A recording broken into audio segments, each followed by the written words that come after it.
Olá, queridos alunos, tudo bem com vocês? Bom, nós vimos nas aulas anteriores, eu deixei uma série de materiais, uma série de vídeos, para nós começarmos a entender um pouco mais sobre a responsabilidade socioambiental, a gestão ambiental dentro das empresas e algumas normativas, principalmente de ISO, que norteiam toda a questão de responsabilidade e gestão ambiental. Hoje vamos falar especificamente sobre a responsabilidade socioambiental. Não sei se você está antenado, mas nos últimos meses, nos últimos 2 anos principalmente, abriu-se uma discussão muito importante sobre a questão brasileira de conservação ambiental e o comércio exterior. Essa discussão, ela acontece principalmente no âmbito das empresas e dos consumidores. Hoje nós vivemos num mundo globalizado, onde as empresas nacionais e as empresas transnacionais devem se preocupar com a questão de vender uma imagem ou de ter de fato, né, não, na verdade não só vender uma imagem, mas de ter de fato uma responsabilidade socioambiental. Por quê? Primeiro porque os mercados estão conectados a isso. Hoje, grandes bancos, grandes investidores só movimentam o dinheiro quando as empresas mostram a capacidade de atender essa responsabilidade socioambiental. Então nós temos bancos internacionais, grandes grupos investidores que exigem hoje das empresas, das instituições que vão ser financiadas, que vão ser alavancadas por eles, que eles de fato cumpram as responsabilidades socioambiental. Então, hoje essa discussão socioambiental, ela está em voga, ela está aparecendo bastante, mas de fato, como promover isso? Então nós vimos nas aulas anteriores que a gestão ambiental é fundamental, primeiro, para o funcionamento da empresa. O primeiro ponto é que hoje nós temos uma série de leis, uma série de normativas que regulamentam o funcionamento das empresas em diversos setores e cada setor vai ter uma regulamentação própria, inclusive. Então, nós temos ali regulamentações para grandes poluidores, para pequenos poluidores, nós temos regulamentações para as empresas que trabalham com produtos que colocam em risco a saúde ou que colocam em risco o ambiente. Então, existe primeiro o parâmetro da legislação local. Né? Quando eu estou me referindo a local, estou dizendo todos os recortes possíveis. Né? Você pode trabalhar numa empresa multinacional e você vai perceber que as empresas multinacionais elas precisam se adequar primeiro à legislação nacional do país onde ela está entrando e depois nas outras esferas. No caso do Brasil, nós temos as esferas padrões, que são as leis federais, estaduais e municipais, além de algumas normativas determinadas por órgãos fiscalizadores ou institutos que têm como objetivo criar padronizações. Tá? Por exemplo, o Inmetro no Brasil, tá? ou a ABNT, Associação Brasileira de Normas Técnicas.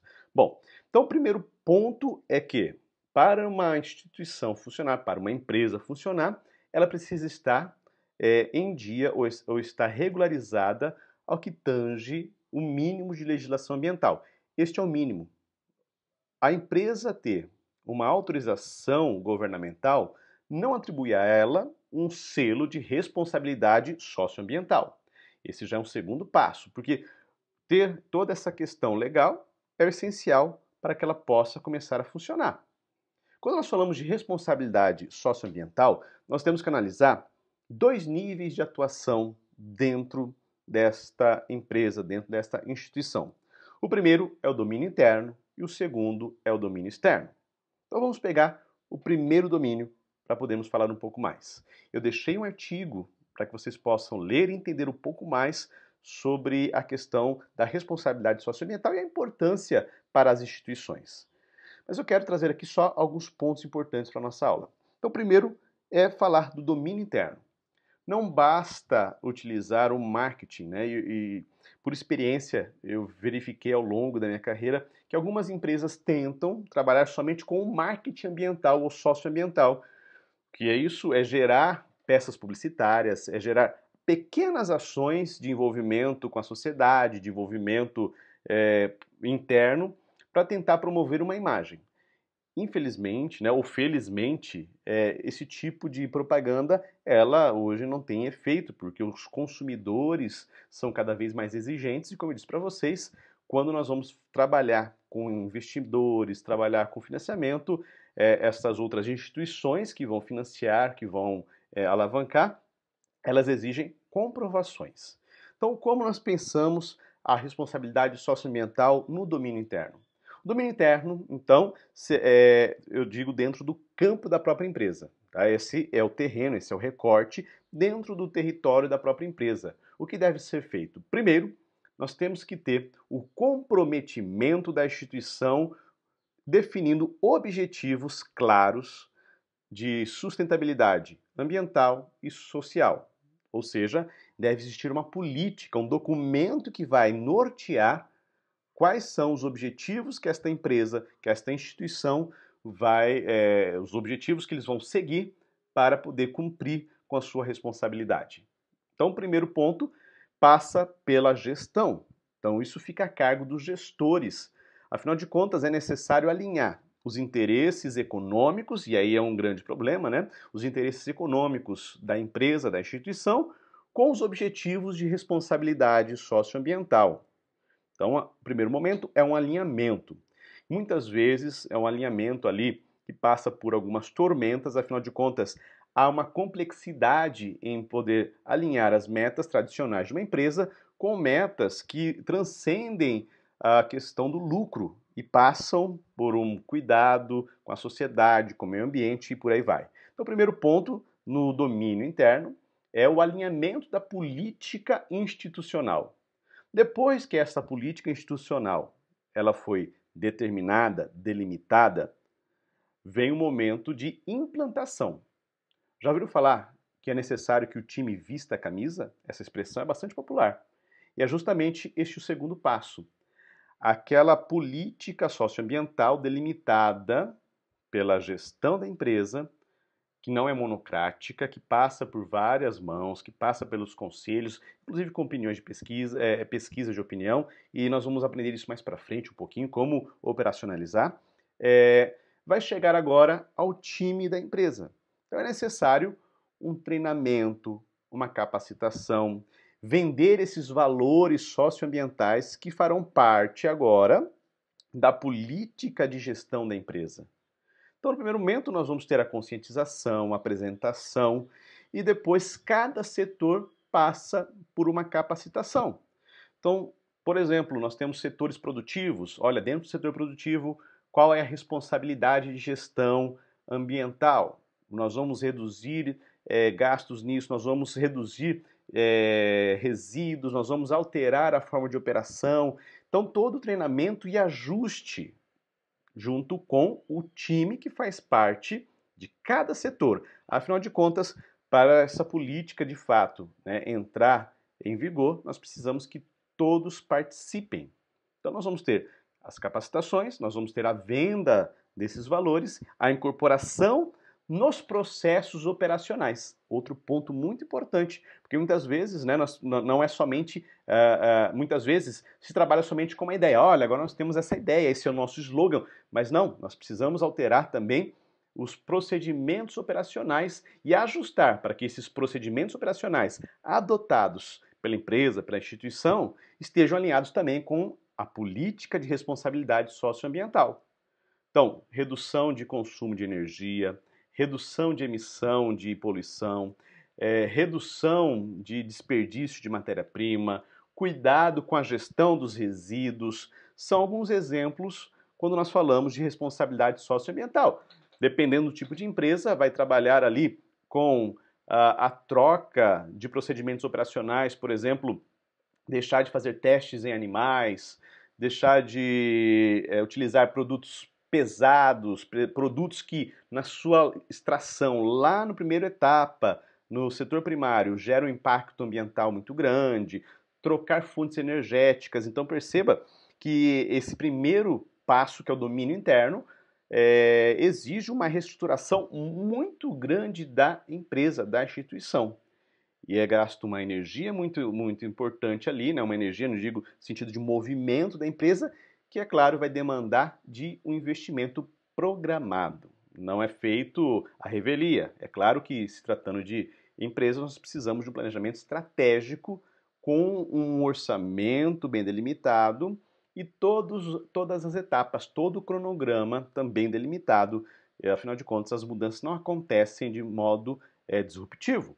Essas mudanças elas precisam acontecer de forma sinérgica, todos trabalhando pela mudança, mas de forma gradual para que os processos possam ser adequados, ajustados e, inclusive, né, que os gastos sejam adequados àquilo que a empresa pode suportar. Afinal de contas, de nada adianta mudança de política se a empresa não tiver como se sustentar. Também não é sustentabilidade.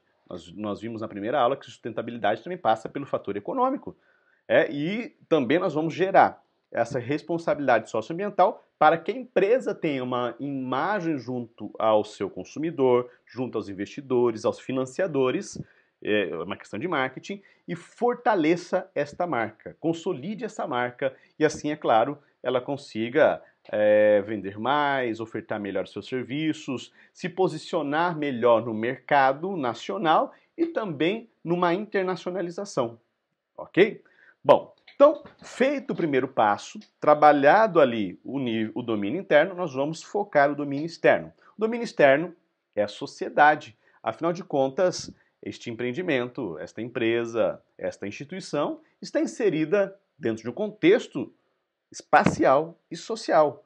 O seu entorno, os seus contribuidores, aqueles que contribuem, né, os seus funcionários e aqueles que estão de forma secundária contribuindo para o desenvolvimento da empresa.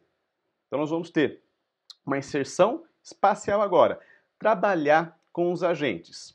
Quem são os agentes? Agora no espaço externo, com políticas externas que eu já vou falar para vocês. Vamos trabalhar com o staff, vamos trabalhar com todos os funcionários, vamos trabalhar com os agentes sociais, porque em cada comunidade existem agentes e promotores sociais, ONGs, OCIPs, associações de igrejas, associações de bairro, de moradores. Então, se aproximar dessa comunidade, verificar quais são as demandas desses agentes sociais e quais dessas demandas se alinham com as políticas de responsabilidade socioambiental da instituição. Agora, nós vamos trabalhar com marketing de comunidade, o marketing externo, gerando ali um retorno imediato para a sociedade. Claro que o domínio interno também gera retorno para a sociedade, porém o secundário, né, o domínio externo, ele vai ser a cara da empresa. Vai ser aquele tipo de ação onde a empresa se torna mais conhecida ainda, onde inclusive o marketing é mais pesado. Bom, então, nós vamos trabalhar com a comunidade de staff, com a comunidade de agentes promotores sociais, com a população local, população em geral, tá? E com as necessidades daqueles recortes onde as empresas, as instituições estão inseridas. Por exemplo, se eu estou numa região onde a principal temática, a principal problemática é falta de acesso à água potável. Falta de acesso à água potável pode ser um tema que esta empresa pode adotar dentro daquela comunidade e promover ações de conservação, de educação ambiental, de recuperação. Aqui em Maringá, por exemplo, nós temos vários exemplos disso, né? Nós temos várias empresas que atuam com responsabilidade socioambiental com foco em meio ambiente. Maringá é conhecido como cidade verde. Então, várias empresas aproveitam essa própria propaganda da cidade, que é a cidade verde, a cidade arborizada, a cidade ambientalmente correta, e promovem os setores de conservação ambiental. Um exemplo, nós temos uma grande rede de mercados em Maringá, que possui um instituto, eles criaram uma própria ONG, um Instituto de Conservação Socioambiental, e para agir junto à comunidade, primeiro eles observaram uma necessidade de Maringá.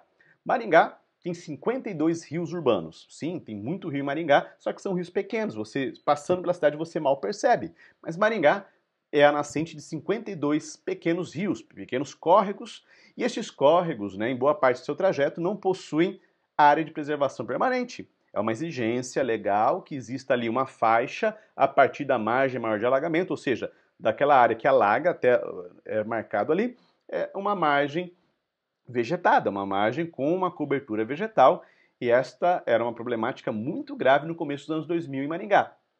Este empreendimento, né, que agrega vários mercados, eles criaram este instituto, trabalharam com educação ambiental, levaram vários projetos junto às escolas municipais, inclusive às escolas privadas, para que as crianças pudessem ter a consciência sobre preservação dos rios, preservação da água e das matas. E desde meados de 2004, 2005, eles começaram ações de recuperação de fundo de vale. Então, junto com a comunidade, não é uma ação empresarial, não é contratada uma empresa para fazer isso, mas junto com a comunidade, junto com associações de bairros, eles promovem ali o plantio, primeiro, das mudas de árvores. Então, eles oferecem cursos à comunidade de como trabalhar com o solo, como plantar, como cuidar. Tem um projeto de horta comunitária para que a comunidade também possa produzir alimentos saudáveis. Olha só a propaganda ali, né? E essa comunidade está sempre inserida, né, junto com essa empresa, é claro, reverte ali consumidores, além do marketing ambiental que ele produz. E depois as ações de plantio e conservação de fundo de vale, da mata ciliar. Quando há essa promoção, né, existe toda uma mobilização de marketing, a comunidade participa, as autoridades participam e depois eles preservam, eles continuam ali auxiliando. Então eles atenderam uma demanda específica de Maringá, que era a preservação de fundo de vale, visto que nos anos 2000 foi feito um estudo profundo, ali no começo dos anos 2000 foi feito um estudo profundo e os córregos de Maringá estavam assoreando, estavam perdendo profundidade, isso causaria um impacto na mobilidade urbana, afinal de contas, se continuasse naquele ritmo, as áreas mais baixas da cidade sofreriam com alagamentos. Então, esta empresa, este grupo, ele adotou uma temática, adotou um selo, através do objetivo que eles estabeleceram, né, lá dentro do domínio interno, que era uma gestão ambientalmente correta, sustentável, promovendo a saúde, olha, entra a parte social, da comunidade local. E até hoje, né, eles seguem este caminho, e este caminho gera para eles todos os tipos de certificações ambientais. Então, além de contribuir para a sociedade, a responsabilidade socioambiental contribui também para a construção da imagem da instituição, da empresa, junto ao seu mercado consumidor, que, volto a frisar, é cada vez mais exigente, principalmente quando nós trabalhamos com o mercado externo, porque estas questões de políticas ambientais são muito mais debatidas pelos consumidores europeus, alguma parte da Ásia e norte-americanos, que possuem mais consciência ambiental. No Brasil ainda nós estamos caminhando por essa consciência ambiental, tá? Mas também é o marketing já para o consumidor local. Por quê? Aproxima a marca dos seus consumidores. Colocam juntos ali, trabalhando em prol de uma causa. Isso promove também uma simpatia pela marca, uma fidelização pela marca. E é claro que todos acabam ganhando quando nós temos a responsabilidade socioambiental implantada dentro das instituições. Bom, peço que vocês façam então a leitura do artigo que eu postei para vocês aqui. Na semana que vem nós vamos falar sobre Objetivos de Desenvolvimento Sustentável e como isso é incorporado hoje dentro das instituições para a responsabilidade socioambiental. Na semana que vem eu também vou falar sobre avaliação. Vocês perceberam que eu estou deixando alguns fóruns para que vocês possam ler os artigos e postarem, tá? Cada fórum vai ter peso na nota, tá? Os fóruns vão compor 40% da nota. E depois nós teremos 60% da nota composto por um projeto. E esse projeto eu vou falar melhor para vocês depois de explicar o desenvolvimento socioambiental na semana que vem, falando dos ODSs. Semana que vem, então, eu postarei também o nosso trabalho, e é um trabalho que nós faremos até o final do ano, completando cada etapa. Mas na próxima aula eu passo maiores detalhes para vocês, lembrando que ele contará com a maior parte da nota. Então, queridos alunos, façam a leitura do texto, assistam o vídeo até o final e deixem suas dúvidas. Eu vou deixar também aberto um fórum para dúvidas, tá? Para que nós possamos interagir. Então, um forte abraço para vocês, bons estudos e até a próxima semana! Tchau!